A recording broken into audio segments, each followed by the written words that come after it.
conflicto con Bolivia, ¿ya?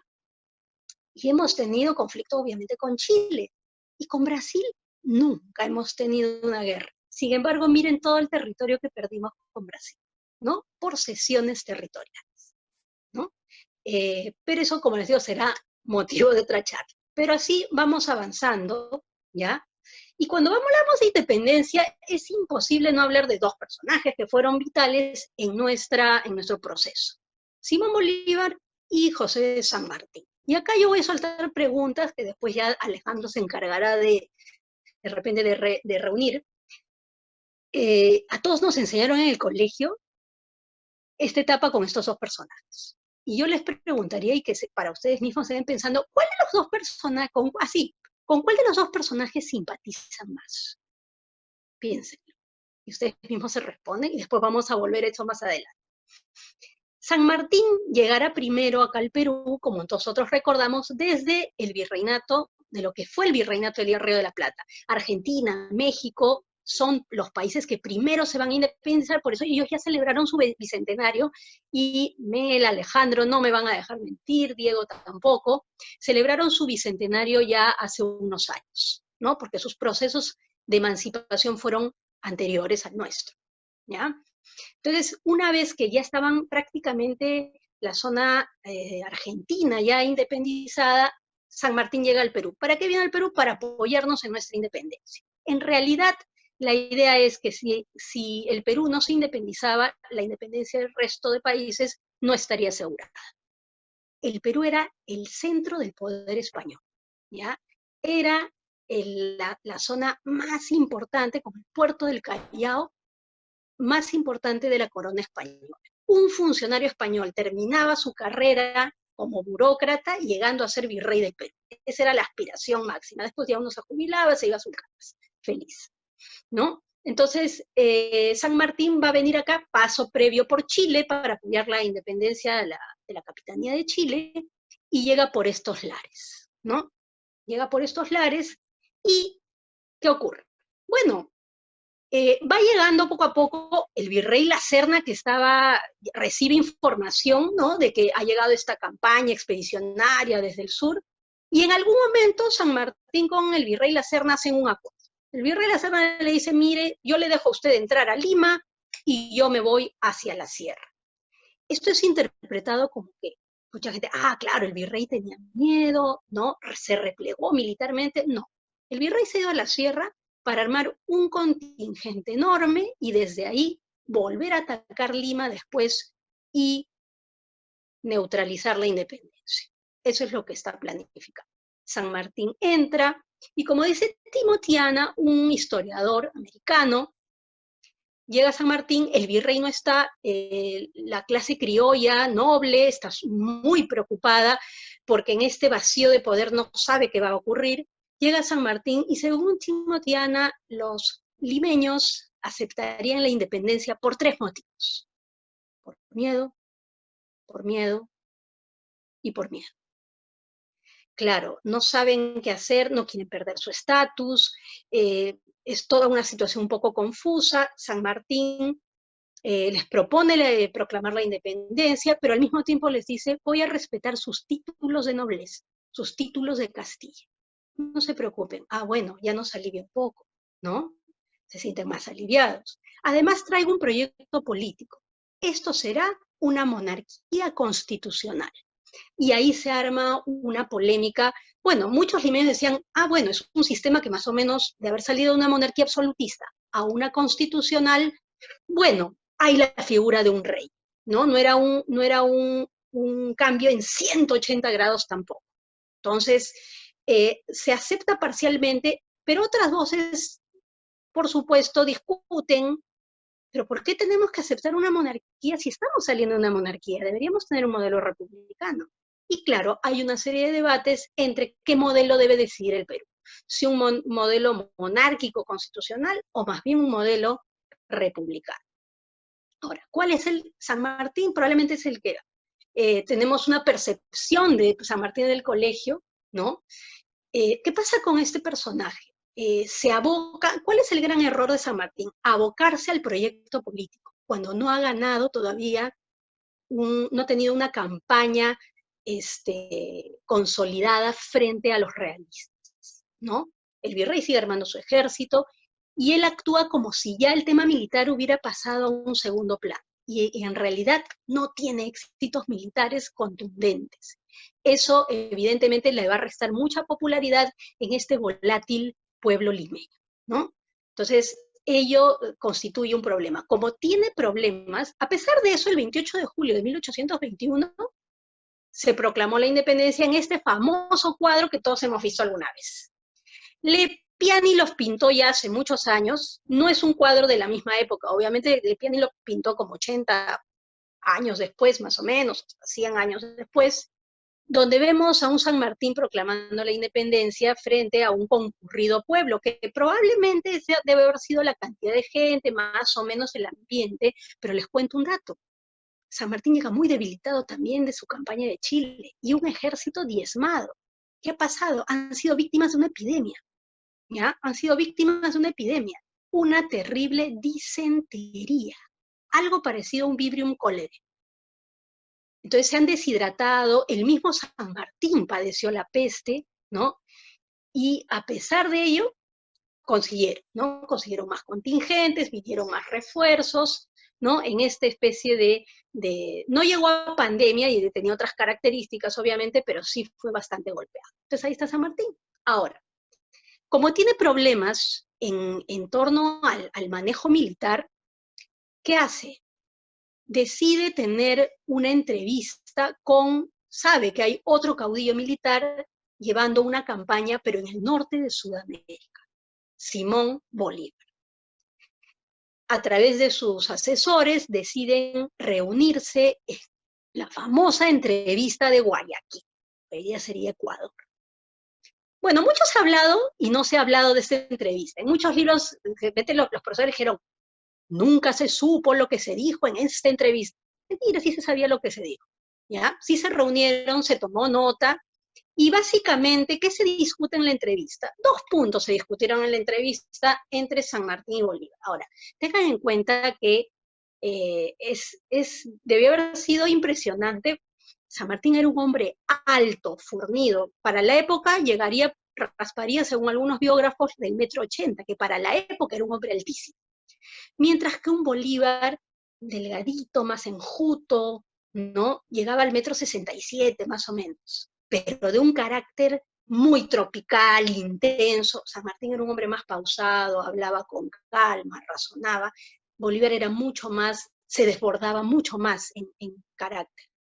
Entonces, pero San Martín llega con unos hándicaps, con unas desventajas. Es un San Martín que no ha tenido éxito militar frente a un Bolívar que sí ha tenido esos éxitos. Entonces, a la hora de negociar, evidentemente la situación va a ser distinta para cada uno.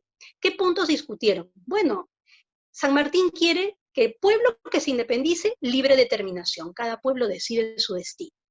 Es lo que está proponiendo San Martín, ¿no? En cambio, Bolívar dice, no, yo tengo que libertar y controlar políticamente cada zona que yo vaya liberando para asegurar precisamente ese estatus que estamos consiguiendo. El otro punto es, ¿quién va a conducir a este ejército libertador? Y ahí se da cuenta San Martín, le propone, mira, le dice, yo no tengo ningún problema, señor Bolívar, que usted conduzca los destinos de este ejército. Yo me pongo a sus órdenes. Astutamente, ¿qué dice Bolívar? Yo no puedo concebir que un general de su valía sea mi subordinado, ¿no? San Martín se siente un poco descolocado, regresa a Lima después de la entrevista con muchas dudas, ¿no? Y encuentra el clima, el ambiente político muy adverso a su persona. Entonces, en ese contexto, San Martín decide retirarse del Perú, no sin antes dejar instalado un Congreso Constituyente, ¿no?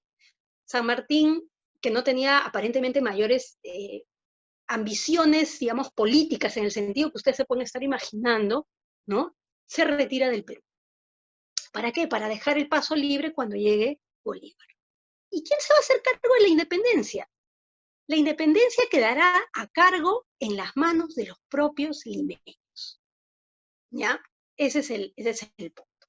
Se instala el primer Congreso Constituyente con bombos y platillos, ¿no? Francisco Javier de Luna Pizarro es el presidente, en fin, y ahora es el Congreso el que está básicamente gobernando un Perú que todavía no sale no deja de ser virreinato aún, ¿no? Todavía no es un país consolidado. Bueno, el Congreso, ¿para qué se ha formado? Sobre todo porque el objetivo es redactar una constitución. La Constitución que va a ser de 1823, nuestra primera constitución. Y claro, en este contexto, el Congreso se decide a organizar una serie de campañas militares que desgraciadamente fracasan. Lo que hace el Congreso es, como el Congreso tiene que hacer la parte legislativa, nombra una junta de gobierno para que esa junta continúe con las campañas militares, campañas que no son exitosas. En medio de esa situación de derrotas, la junta nombrada por el Congreso, golpe de Estado. Y de pronto tenemos el primer golpe de Estado de nuestra, el primer golpe de Estado, no digo de nuestra vida republicana porque todavía no éramos repúblicas, pero en esta transición hacia lo que iba a ser una república. Bueno, ¿qué es lo que ocurre acá? ¿Ya? ¿Qué es lo que pasa acá? Y ahí tengo a este personaje. ¿Qué ocurre? A raíz del golpe de Estado, un grupo de militares logra llevar al poder a este personaje, José de la Riva Agüero, ¿no? Se convierte en el primer presidente en nuestra historia nacional. Primer presidente del Perú por golpe de Estado, como para asignarnos toda nuestra vida republicana, ¿no? Bueno, tampoco Ribagüero tiene mucho éxito frente a los realistas y el Congreso finalmente decide destituir, ¿no? El presidente humillado, destituido, ¿qué hace? Decide huir a Trujillo. Y en Trujillo se proclama presidente. Con lo cual la situación es más complicada todavía, ¿no? O sea, es un contexto muy, muy complicado. Bueno, ¿qué ha pasado en suma con el país? ¿No? ¿Qué ha pasado con este territorio? Tenemos una gran fragmentación del poder político. Como el Congreso destituyó a José de la Riva Agüero, nombró un nuevo presidente, que es el Marqués de Torretagle. Entonces el Marqués de Torretagle es el nuevo presidente. Pero no es el único poder. También está el Congreso Constituyente. Como si no fuera suficiente, hay un personaje en Trujillo que se ha proclamado presidente también. Encima de todo, no olvidemos a los realistas. El virrey La Serna también representa un poder en la sierra. Ya, en ese contexto, llega desde el norte de Sudamérica Simón Bolívar. En ese contexto de polarización y fragmentación política. Ahí llega Simón Bolívar desde lo que fue la capitanía de Venezuela. Bueno, llega y el Congreso lo va a nombrar dictador porque él pide los amplios poderes, ¿no? ¿Qué pasa entonces en ese contexto? Ribagüero, que estaba en Trujillo, decide, no, hay que conspirar contra Bolívar y toma la decisión de hacer una conspiración, ponerse de acuerdo con los realistas, pero es descubierto. Y para evitar el castigo, pues para evitar el fusilamiento, Ribagüero logra escapar, terminar en Europa. Torretagle, al sentirse ignorado, porque claro, Bolívar es el dictador, decide huir al Real Felipe. De repente muchos han oído hablar del fuerte del Real Felipe.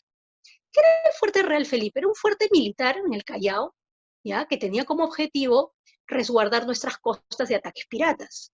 Pero en ese contexto los realistas los retenían. ¿Por qué? Porque si llegaban barcos de refuerzo desde España, el Real Felipe los recibiría, ¿no? Entonces, ¿qué pasó? Todo aquel que no estaba conforme con el proceso de independencia, se sentía más realista, terminó refugiado en el fuerte del Real Felipe. Y uno de ellos, el Marqués de Torretagle. Se hace ahí como un grupo de gente que se resiste a la independencia y bajo el cargo de un militar español. Bueno, llega Bolívar, como todos conocemos, batalla de Junín, batalla de Ayacucho, y se sella la independencia de Perú y América con esta batalla. Capitulación de Ayacucho, España debe reconocer la independencia del Perú, ¿no? España se ve obligada a reconocer la independencia del Perú, pero el Perú tiene que asumir algunas obligaciones también en medio de la firma de este documento. Bueno, a grandes rasgos, esto es algo que nos enseñaron probablemente en el colegio, a grandísimos rasgos. Hasta acá no sé si Ale habrá alguna pregunta, alguna duda, acá, que son No, válidas hasta acá las preguntas, perfecto. estamos bien, ¿Ya? preguntas no llegaron, así que seguimos. Genial. Bien, ahora lo que nos queda ver es, estos son los hechos y la interpretación. ¿Por qué hay tantos libros sobre la independencia? San Martín sí, declaró la independencia el 28 de julio de 1821 y eso no tiene, digamos, no hay duda de que pasó ello. Entonces, ¿dónde está el tema? En la interpretación de los hechos. La historia oficial siempre nos habló de lo siguiente, que el proceso de independencia se llevó a cabo con la participación de todos los peruanos. Todavía no tenemos mucha noción porque éramos virreinato, ¿no? Sin importar condición social, condición étnica, económica, etcétera. Todos los peruanos juntos enarbolamos la bandera de la libertad contra los malvados españoles. Esa es la historia oficial.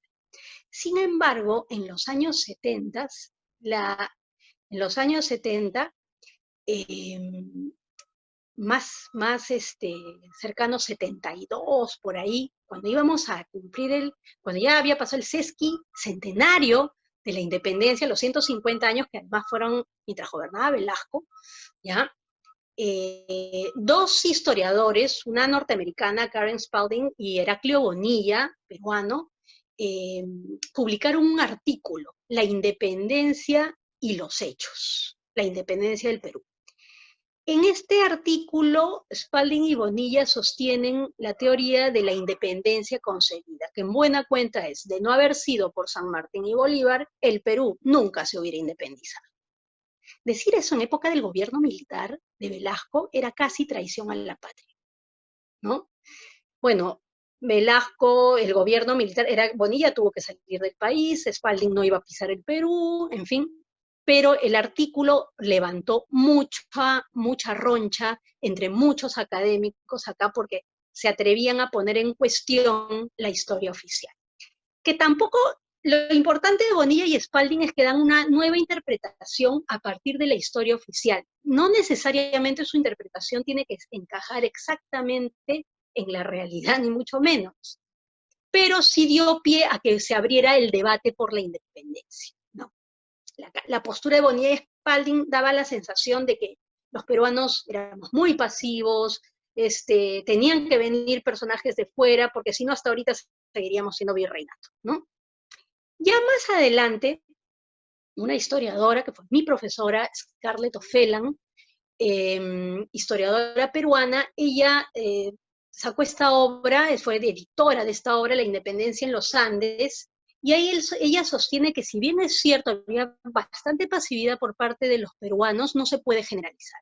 Lima era un mundo aparte, ¿no? En Lima no se evaluaba muy, digamos, no se veía con muy buenos ojos el tema de la independencia y tal vez por eso la ambigüedad, ¿no?, del sector criollo. El norte sí presentaba digamos, la zona del norte, de Lima hacia el norte, sí estaban un poco más inclinados a la idea de una independencia, ¿no? En realidad,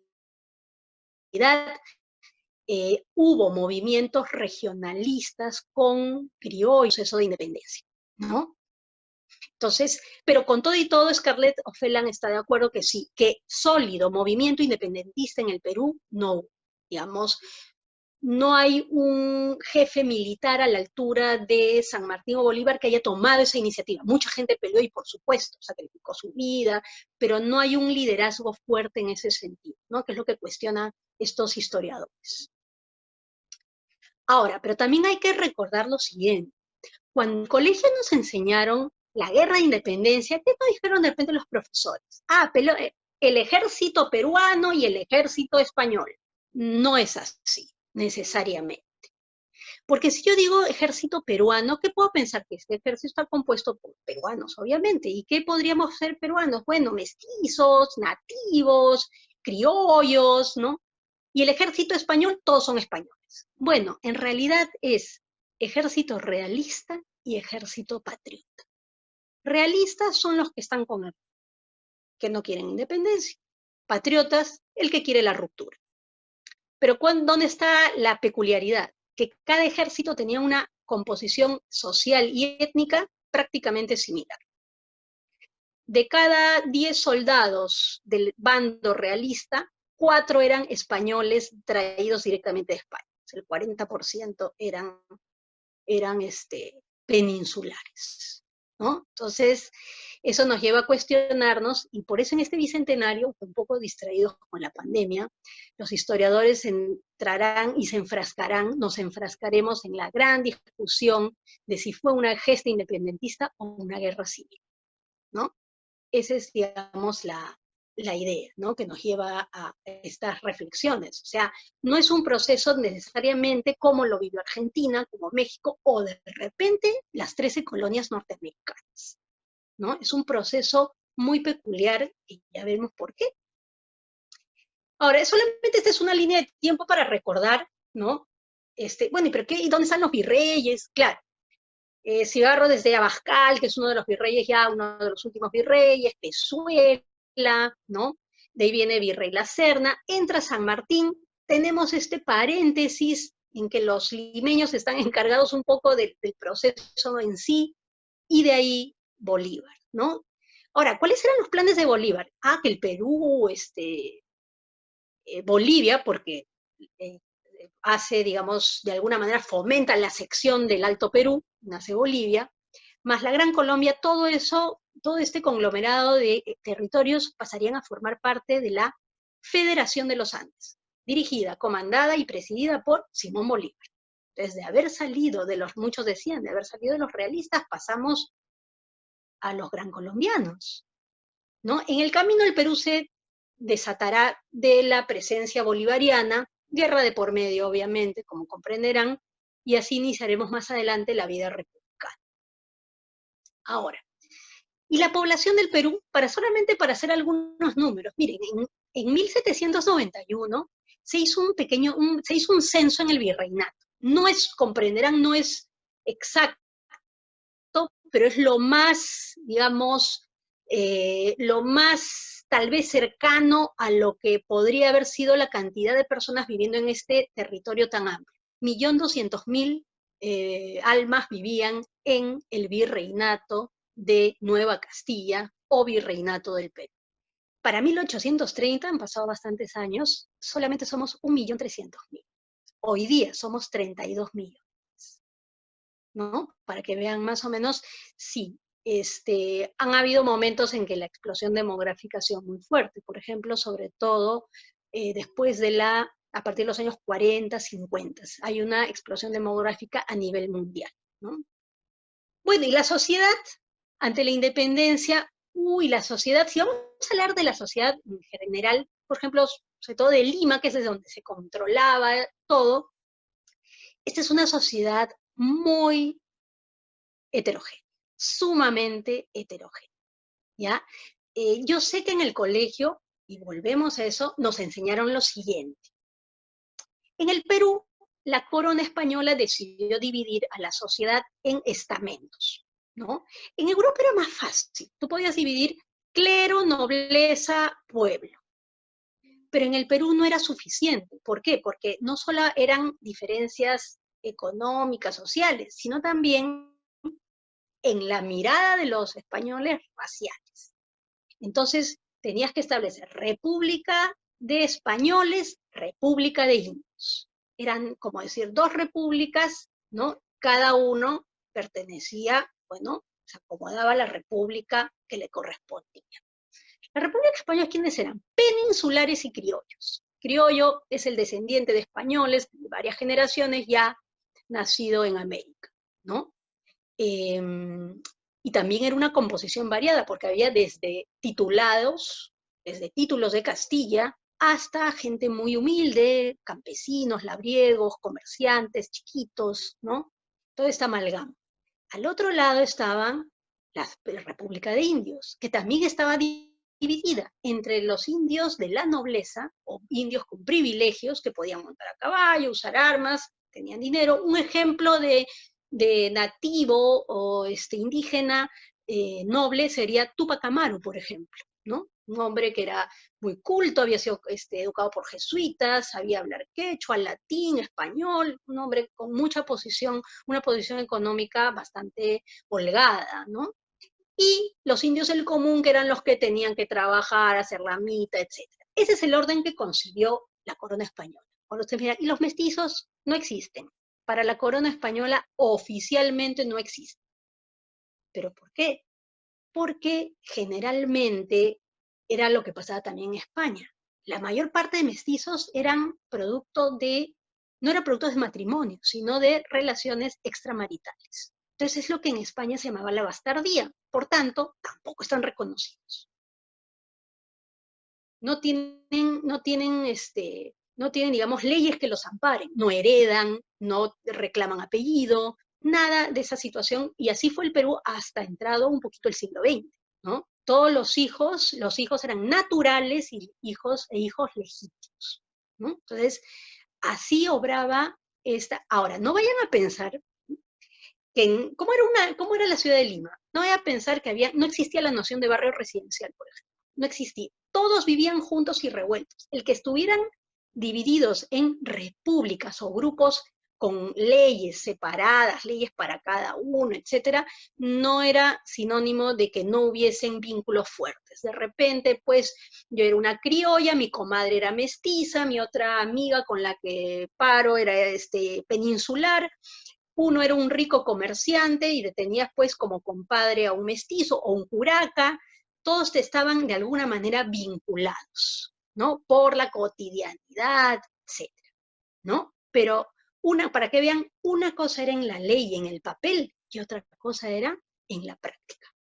La práctica era una vida muy diferente. Bueno, ¿quién se supone que tendría, digamos, que tomar un papel importante, pues, de liderazgo en el proceso de independencia? La nobleza limeña. La nobleza limeña, cuyos títulos eran relativamente, pues, nuevos, tuvo una actitud un tanto ambigua, por así decirlo, frente al proceso, como hemos visto, ¿no? Habían marchas y contramarchas. No en vano, quien fuera el primer presidente del Perú, José de la Riva Agüero, por golpe de Estado, era noble, era digamos, uno de los nobles más notables, el Marqués de Vista Florida, me parece que era su título, ¿ya? Y él mismo decía, ¿quiénes se aprestaban a gobernar la república recién nacida? Pobre aristocracia colonial, pobre, boba, nobleza limeña, incapaz de toda idea y de todo esfuerzo. Esa es la percepción que de sus pares tenía el propio Ribagüero, que también era un hombre ambicioso, vamos a decirlo. No quiere decir que esto está escrito en piedra, pero es la percepción que él tiene y es valiosa como fuente para ver por qué tiene esa percepción, ¿no? Ahora, los esclavos eran considerados bienes muebles, ¿no? Y no todos los esclavos eran iguales tampoco. Los que tenían la vida un poco más complicada eran los que trabajaban en las haciendas azucareras, en las haciendas algodoneras.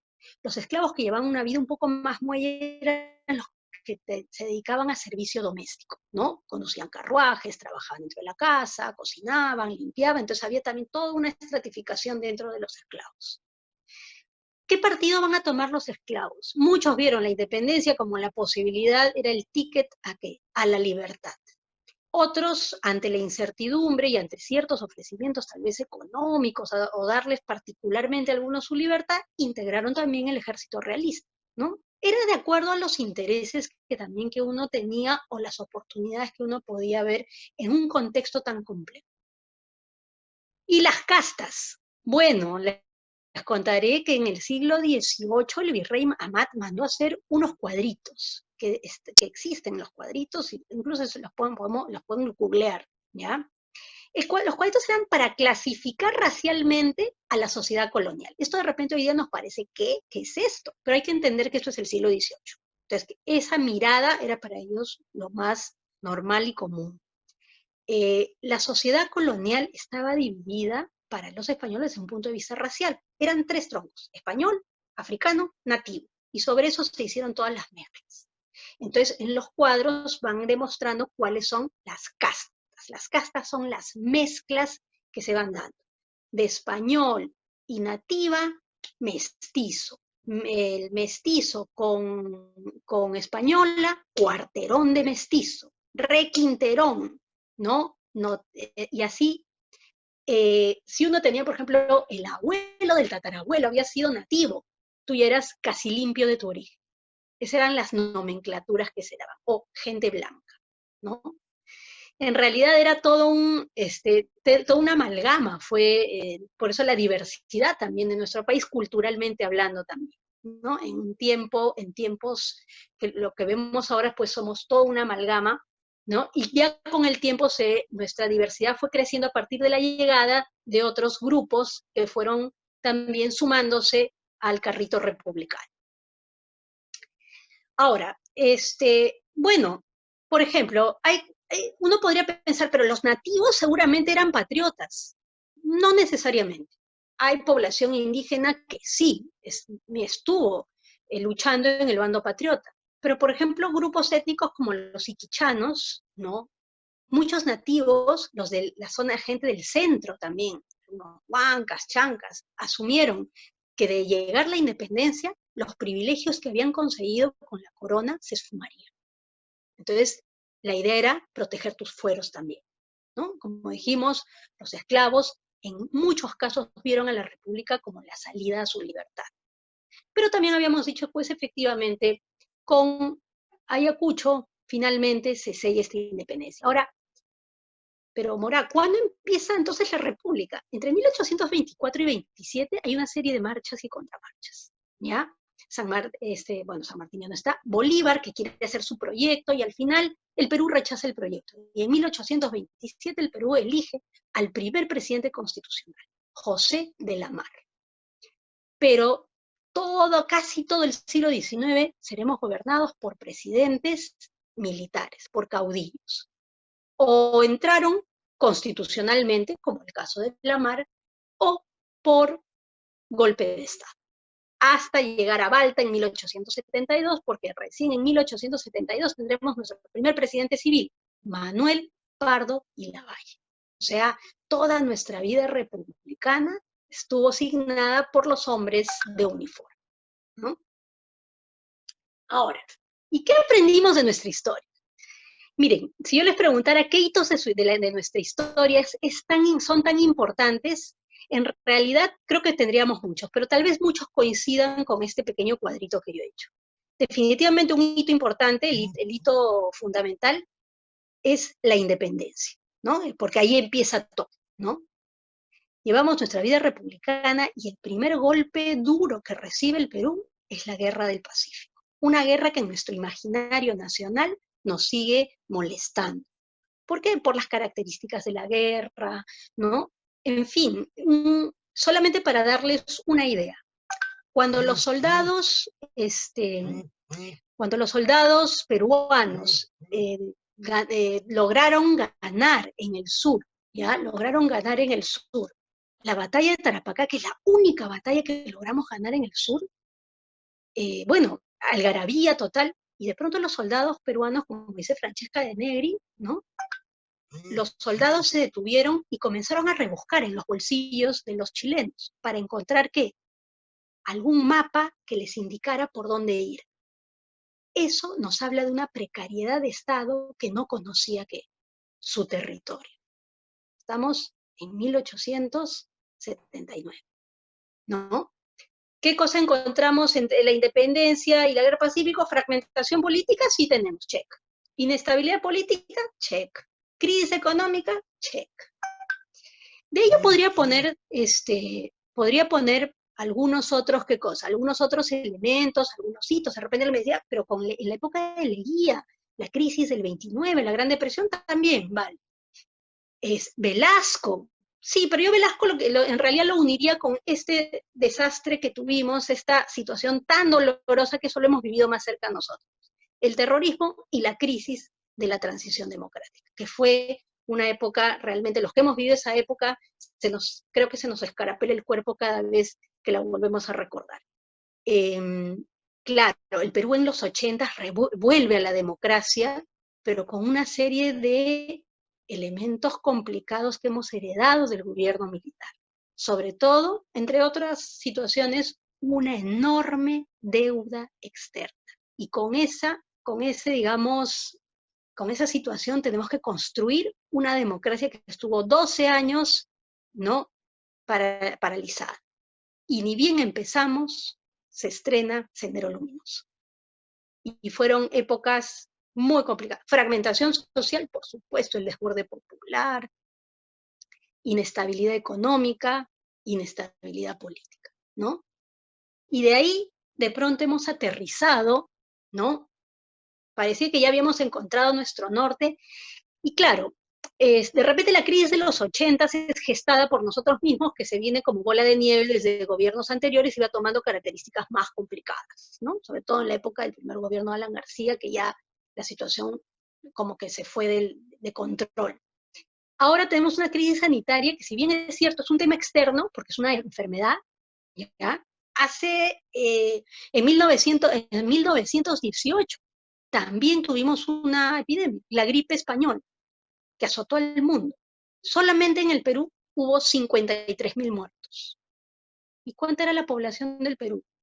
Es como que ahorita murieran 300, 400.000 personas, en proporción, ¿no? También tengamos en cuenta que hace 100 años o más, otra era la situación sanitaria, ¿ya? Entonces, por ahí hay una pregunta. Sí, el terrorismo termina con la captura, digamos, ahí la captura de Abimael Guzmán, pero continuaron remanentes, porque creo que ninguno en el año 92, sí, nos dio un alivio que Abimael Guzmán y al poco tiempo Pollay fueran capturados, pero no es que el gobierno dijo, ya los capturamos y ya terminó el tema. Hasta el día de hoy hay remanentes. Hasta el día de hoy. Decir que el terrorismo en el Perú se ha acabado, yo creo que sería, ignorar un tema. No hay que ser alarmistas, obviamente, ni ir con ese miedo, pero sí estar siempre alerta, ¿no? Ese es el punto. Y hoy día con esta crisis sanitaria, que tiene otra, pero sí nos ha revelado varias cosas, varias situaciones, ¿no? Y hemos vuelto, yo creo, a un punto de retorno. Parece que somos unos ciudadanos asintomáticos a veces, ¿no? Somos unos ciudadanos asintomáticos. James Joyce decía, la historia de una pesadilla de la que estamos intentando despertar, ¿no? Hace muchos años, de todo lo que se ha escrito, Flores Galindo escribió, no necesariamente puede estar de acuerdo con las ideas de Flores Galindo, pero se atrevió a escribir República sin ciudadanos, ¿no? Entonces, lo que planteaba a grandes rasgos es que el año 87, Flores Galindo decía, a inicios de la vida ya independiente, se construye un sistema republicano, ¿no? O sea, 1830 empezamos ya a caminar con un mundo republicano, pero todo habitante del Perú era considerado ciudadano. Sí, hemos tomado mucho de la Revolución Francesa, derechos y deberes, pero todavía existe esclavitud en 1830, ¿no? Entonces, ¿hasta qué punto se puede hablar de ciudadanía en su amplio espectro? Según el politólogo Alberto Vergara, 2013, él escribió otro libro, como un repique a Flores Galindo, Ciudadanos sin República. Llega el siglo XXI, ya pues la ciudadanía ya se ha extendido a toda la población. Sin embargo, ¿dónde está la institucionalidad republicana? ¿Hay institucionalidad republicana? Sí, en teoría hay. La pregunta es, ¿funciona? Ese es el tema. Entonces, nosotros volvemos al punto de retorno, ¿no? Volvemos al punto de retorno de un contexto de crisis. ¿Por qué no conseguimos nuestros objetivos como nación? Podría ser ausencia de compromiso con el bien común. ¿Sabemos los peruanos lo que es el bien común? ¿Sabemos en realidad lo que es el bien común? muchas veces hay del desprecio por el otro, en todo el amplio sentido de la palabra, políticamente, económicamente, socialmente, etcétera. No hay voluntad de diálogo, ¿no? Aparentemente no hay voluntad de diálogo, en general, ¿no? Pareciera. Corrupción, sí. Y en momentos de crisis también hay más. Polarización política, siempre divididos, ¿no? Y ausencia de un proyecto nacional que incluye, por ejemplo, educación. Y eso del proyecto nacional es todo un tema. Durante la era, ¿se acuerdan que el Perú tuvo una era, la era del guano, que nos volvimos riquísimos? El Perú tuvo un momento que había, desde Castilla en adelante hasta Balta, pues la era del guano, pero no había un proyecto nacional. Cuando Pardo y Lavalle llega al poder con un lindo proyecto nacional bajo el brazo, ya no hay el dinero del guano, ¿no? Y esa es la historia. Los contextos de crisis develan las grandes falencias de una sociedad. Sí, contextos de crisis nos permite conocer muchas veces la cara más fea de la sociedad, también la más sublime. Es como una guerra. Las guerras, y eso lo sabemos históricamente, las guerras el hombre puede llegar a cometer los actos más sublimes, pero también los más perversos. Bueno, y acá tenemos un pensamiento. Quienes únicamente se solazan en el pasado, ignoran que el Perú, el verdadero Perú, es todavía un problema. Quienes caen en la amargura, en el pesimismo, en el desencanto, ignoran que el Perú es aún una posibilidad. Problema es, en efecto, y por desgracia el Perú, pero también, felizmente, posibilidad. Esto lo dijo el maestro Jorge Basadre en 1931. Parece que fuera el eterno retorno de nuestro país, ¿no? El eterno retorno. Esperemos salir de esta crisis sanitaria. Hemos salido de temas bien complejos. Hemos salido de temas muy complejos. ¿Qué nos puede salvar? Nos puede salvar el ser solidarios, nos puede salvar que tal vez de este dolor tan grande que tenemos nos lleve a reflexionar nuestro destino como personas, como parte de un tejido social, como parte de una nación. Y tal vez aferrarnos a los valores porque tenemos nuestros valores también, pero hay que ponerlos en práctica. Bueno, esto ha sido mis referencias, siempre yo pongo mis referencias, ¿no? Esto ha sido todo por hoy. Ahora sí, el set de preguntas que me encantaría poder absolver, dudas o reflexionar con ustedes a propósito de este acercamiento a nuestro bicentenario. Bueno, primero gracias Daniela, la verdad que excelente.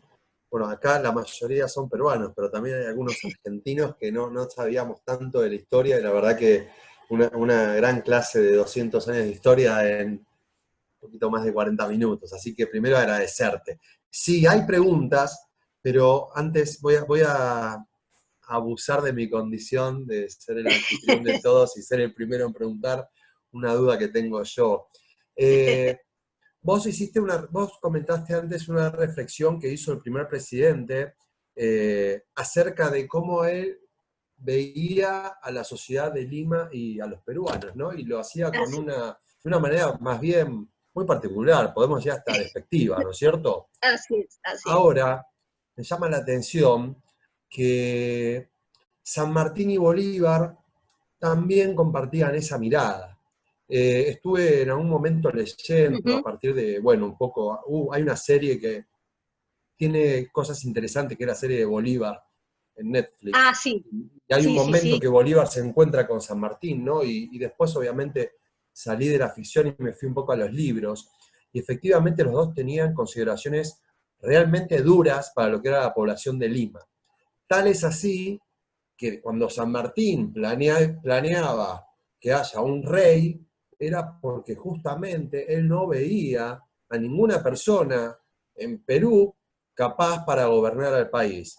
Y cuando Bolívar asume su condición de dictador y luego él quiere agregar a Perú en el proyecto de la Gran Colombia, casi te diría que tienen la misma consideración. Entonces, después de esta reflexión, la pregunta es, ¿tendrá algo que ver el bajo perfil, la pasividad del limeño históricamente quizás, con Ujú. su poca actividad o con su poca participación en la ejecución de su propia independencia? Yo creo que, más que una cuestión de pasividad de que, ay, ayúdennos de repente, que nosotros no podemos, porque sería otra actitud, lo que justo el otro día conversaba con unos amigos historiadores, creo que decíamos no se puede cambiar el pasado, obviamente, ¿ya? Pero sí yo creo que la idea es que fuimos cabeza de un virreinato, y eso qué daño nos hizo. Haber sido la cabeza de un virreinato, éramos el virreinato más importante de la corona española. Y acá Hoy, se concentraban la mayor cantidad de titulados, ¿no? Y por supuesto, Lima era una ciudad fundamentalmente realista, era viva el rey, ¿no? ¿Por qué los limeños en algún momento aceptan a San Martín? Primero porque, claro, no tienen muchas opciones, son muy temerosos de que algo pase. ¿Qué es lo que tienen miedo? Que les pase. Ellos tienen miedo, por ejemplo, entre que se va el virrey y llega San Martín, están temblando, el virrey les deja un regimiento, ¿no? Pero están temblando porque dice, ¿y si hay un levantamiento de esclavos y nos matan como en Haití? Bueno, en Haití en 1805, me parece, hubo un levantamiento. El 98% de la población de Haití era esclava. El 2% eran franceses. ¿Qué creen que pasó? Adiós franceses. Entonces, eso mismo creían los limeños que iba a haber. Pero como Lima también es la ciudad de la... Claro, imagínense, hoy hay fake news, en esa época no hay redes, pero para que vean, ¿cuál era el porcentaje de esclavos en Lima en esa época? 3,4% de la población de Lima eran esclavos. Un 3,4%. ¿Va a ser una rebelión de esa catadura? No. Pero en el imaginario, en el temor de los limeños era esto. Lo otro es que cuando San Martín está llegando, en España hay unos sucesos. El general Riego le ha dado una especie de ultimátum al rey Fernando VII. O vuelve a resucitar la Constitución o usted sale del trono. La Constitución liberal. Y el Fernando dijo, no, sí, ¿dónde hay que firmar? No hay problema con la Constitución liberal. Entonces los limeños dijeron, no somos nosotros los que nos alejamos de España. Es ella por liberal.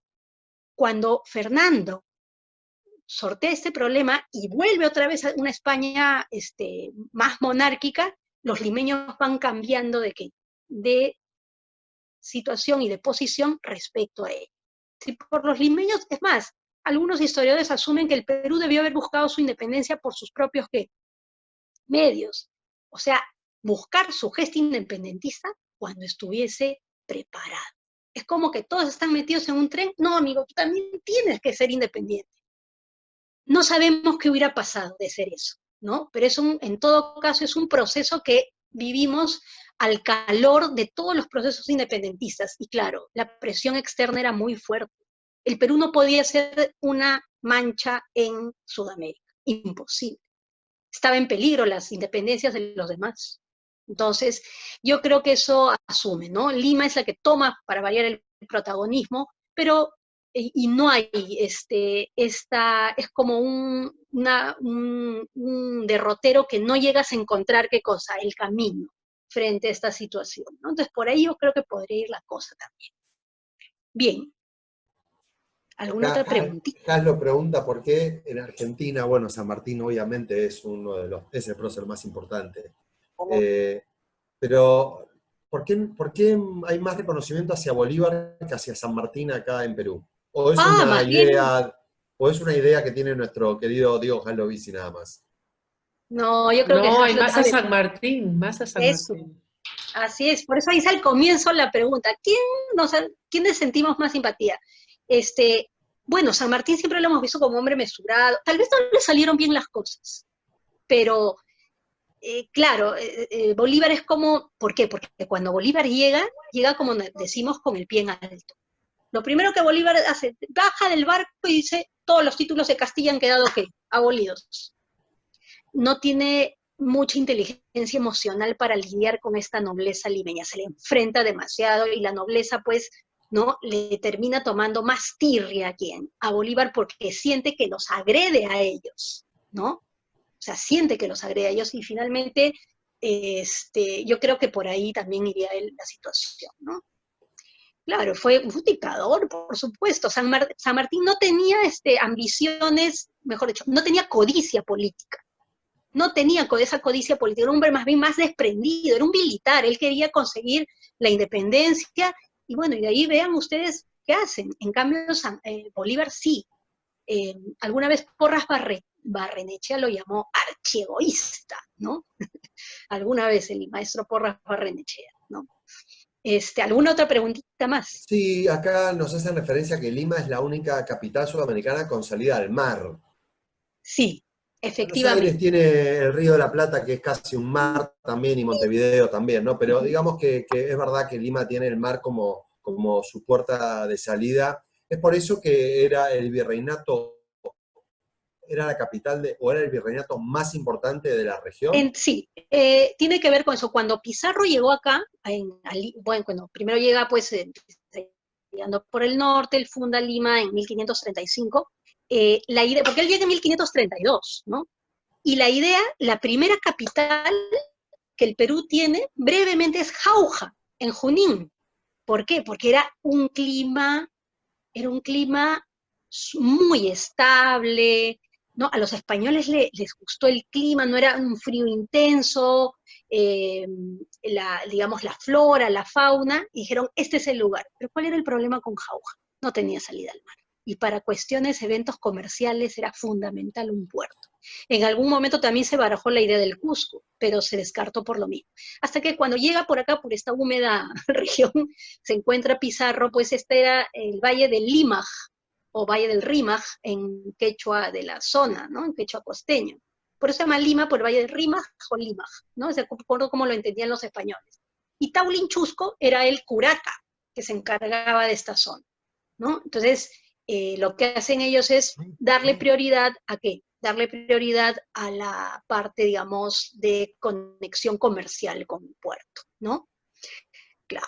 Ahí, y sí, pues como dice Jack, estaban rápidamente sacar no solamente el oro, sino también la plata de las ricas minas de Potosí, ¿no?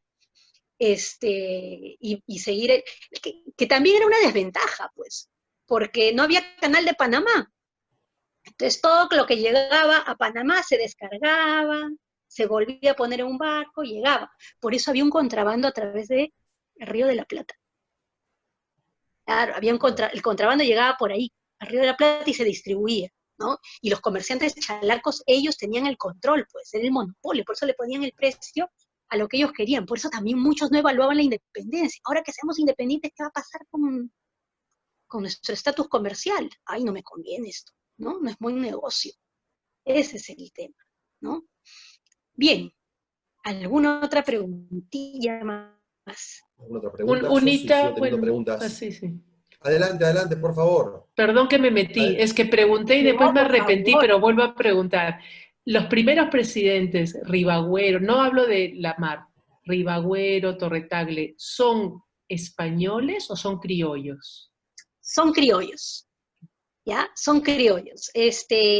Sí, pues, Torretagle es un poco el que es designado después, pero su experiencia política pues se reduce a que en algún momento había sido prefecto de Lima, ¿no? Y no pudo, en cuanto a personalidad, Ribagüero tenía una personalidad mucho más fuerte, claro, lo votan, dice, a mí, al marqués de Aulestia van a votar, me voy a Trujillo. Llega Bolívar y Bolívar obvió a Torretagle. Y claro, también hay un tema, porque como es dictador y el otro señor no ha dejado de ser presidente, como que queda en el aire, ¿no? Entonces, eso le ofende, no le gusta y se refugia en el Real Felipe. Que el Real Felipe después ahí morirán cantidad de limeños, ¿no? Víctimas de la peste, porque quien tenía el control era un general español, Rodil, y los va a retener hasta 2 años después de la independencia, hasta 1826. ¿Por qué? Todo el mundo, la interpretación que dice, no, Rodil era un hombre equivocado, pero con sus principios, esperaba, pues, ¿no? que España hiciera algo. No, en esos 2 años Rodil se dedicó a desplumar a los limeños que estaban ahí con todo su oro, porque la gente se había trasladado con joyas. Entonces decía, ¿usted quiere que le dé un costal de harina con un costal de harina? Esos pendientes, señora, ese collar. 2 años después, Rodil regresó a España con un costalillo de oro. Así es la historia. Daniela, Tomás, en los primeros cuénteme. mapas mostraste que, bueno, Perú era como un estado, era un territorio mucho más grande, que, bueno, fue Sí, perdiendo en algunos de los casos de manera, no sé, o sea, vos hablaste de guerras, yo tengo muy presente, porque lamentablemente Argentina jugó un papel poco feliz en la guerra con Ecuador, ¿no es cierto? mm, ¿Por qué se da primero el desprendimiento de Ecuador? ¿Cómo se independiza Ecuador de Perú? Creo que es posterior todavía. sí. ¿Cómo llega Ecuador a separarse de Perú? ¿Y por qué fue la guerra esa del 90 y pico? Ya. Lo primero, Ecuador oficialmente pues no existía en la época del virreinato, ¿no? No Claro, existiera, eran las zonas de, era Guayaquil, Audiencia de Quito. Quito, en realidad, el corazón de lo que es hoy día Ecuador, la capital Quito, era la Audiencia de Quito. Yo todavía me acuerdo cuando hace años fui a Quito, me llevaron al Palacio de Gobierno. Yo dije, ay, qué palacio tan chiquito, dije, ¿no? Palacio tan pequeñito, ¿no? ¿No? Palacio tan, claro, y después, claro, esa es la casa del oidor, no podía ser más grande que la casa de un virrey, ¿no? Ecuador, Ecuador en realidad es parte de la Gran Colombia, ¿no? O sea, era parte en realidad del virreinato de Nueva Granada, que cuando se independiza ya forma la Gran Colombia. Pero siempre había una disputa con Guayaquil. Al final Guayaquil quedó en la Gran Colombia y cuando en 1830 la Gran Colombia desaparece y se divide en Colombia, Venezuela y Ecuador, Ecuador siempre reclamó ser país amazónico, en vista de que es verdad, la corona española dejó, como todo era su jurisdicción, es así como, por ejemplo, sabemos que hay un conflicto entre San Isidro y Magdalena, ¿no es cierto? ¿No? Según San Isidro termina en Aliaga, según Magdalena, Magdalena termina en Salaverry, ¿no? Entonces ahí hay todo un tema. Pero como todo es de Lima metropolitana, dices, ya, bueno, algo así era con la corona. Habían problemas entre jurisdicciones, pero la corona decía, no me voy a meter en estos problemas. El problema viene cuando nos independizamos, porque ahí se arman los nuevos límites territoriales. Con Ecuador vamos a tener nuestra primera guerra en 1860, que Castilla derrotó a los ecuatorianos, se firmó un tratado que a la larga los ecuatorianos no cumplieron y por eso hay la guerra del 41. Ahí Estados Unidos rápidamente dijo, se me ordenan porque estamos en plena Segunda Guerra Mundial y no quiero problemas entre los chinos. Entonces, tratado de paz, límites, amistad, Río de Janeiro, pero tampoco se cumplió de todo. Y en los, ¿cómo se llama? En los 80s tenemos un nuevo conflicto que lo ganamos y en los 90 se avinieron los dos presidentes, en épocas del presidente Fujimori, firmar el acuerdo de paz, ¿no? Los acuerdos famosos de Itamaraty. Siempre han sido por cuestiones de que siempre Ecuador reclamaba su espacio amazónico. Ese ha sido el tema, ¿no? Entonces ahí, por supuesto, o sea, habían idas y venidas, ¿no? En esa época, claro, se decía que el gobierno argentino le había vendido armas a Ecuador, que no sé qué, que patatín, pero finalmente no representa un pueblo, ¿no? Son simplemente gobiernos que son, que representan intereses probablemente particulares en ese momento, ¿no? En ese contexto. Bueno, si alguien tiene alguna pregunta, antes de darles ¿Alguna las duda, gracias y pregunta, observación? aplaudir con la reaction acá, ahí tenemos para aplaudir. Bueno, Morada, gracias, muchísimas gracias, espectacular. Acá el que te manda un beso dice que es lo Ay, máximo, todos Betita, qué aplauden, linda. fue buenísimo y Ya bueno, un espero que abrazo a mi tocaya. ahí está, que nos volvamos a encontrar en una nueva charla, si te Estuvo parece. escuchando, ¿ah? Ay, qué lindo. ¡Ay, Debo! ¡Uy, qué mi Debo tan linda! ¿No? Bueno, Así que nada, habilitemos los micrófonos, Mela, si te parece, que la gente se pueda saludar. Otra vez, muchísimas gracias, Gracias, Daniela. Gracias, Mora. Seguimos en Gracias, contacto. gracias. Gracias a Dejamos otra todos. vez, Gracias como a siempre, en ustedes. el chat, dejamos el mail de actividades@hebraicaperú.org. Quien nos quiera dar temas, ideas, lo puede mandar. Ahí Súper, Ale, en verdad que es súper trabajo, los felicito, fantástico. Gracias. Bueno, muchas gracias, gracias. Todos los miércoles. Gracias. Gracias por entretenernos. Claro, todos los miércoles, ¿eh? La próxima con delivery de Está cafecito, grabado, un agendado. donut. Bueno, lo podemos pensar, ¿por qué no? Podemos pensarlo. Ahí está la socia más pequeñita de Hebraica, ¿no es cierto? Me parece ver ¡Uy, ahí. verdad! Está Gise, Presentación en sociedad, hola, hola. de la sobrina ahí. De tu alumna, de tu próxima alumna. Ay, Mi qué próxima. linda. Bueno, muchas Buenísimo. gracias a todos, nada, y cuando... Gracias a ti también. Gracias. muchas Nos gracias. vemos. Chao con Gracias a todos. todos. Cuídense, Gracias. que estén bien. Chao, Chao. chao. Todo bueno. Gracias, Adiós, gracias. Un adiós. placer verlos y Nos recibirlos. vemos. Adiós. Gracias. Chau, chau. Chao, chao, chao. Nos vemos. Chao, Chau, Gise. hasta luego.